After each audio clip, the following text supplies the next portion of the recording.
आज आम डिस्कसन करवा नेशनल फर्टिलाइजर लिमिटेड रिक्रुटमेंट 2024 विषय। ऑर्गेनाइजेशन नेम है नेशनल फर्टिलाइजर लिमिटेड।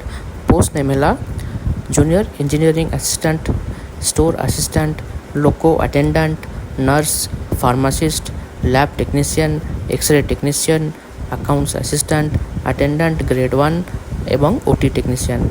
बहुत गुड़िया वैकेंसीज अच्छी। Junior engineering assistant grade 2 salary रहिबो 56,500 rupees per month. Store assistant salary रहिबो 56,500 rupees per month. Loco attendant, nurse, pharmacist, lab technician, x ray technician, accounts assistant एमान का salary रहिबो 56,500 rupees per month. Attendant grade 1 OT technician एमान का salary रहिबो 52,000 rupees per month. Application mode online.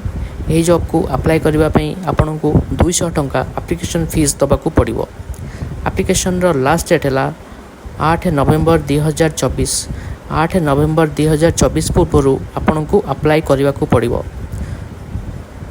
आपनकर age limit रहिबो यही जॉब को अप्लाई करने आपंकर बयस जदि आप जेनराल कैटेगोरी आसुँच आप बयस 30 वर्ष मध्य आवश्यक। ओबीसी कैटेगोरी जदि आप आसुँच तेज आप बयस 33 वर्ष मध्य होता आवश्यक। जदि एसएसटी कैटेगोरी आसुँच तेज आप बयस 35 वर्ष मध्य होता आवश्यक यही जॉब को अप्लाई करने। गवर्नमेंट जॉब डेफिनेटली आपण मैंने अप्लाई करूँ।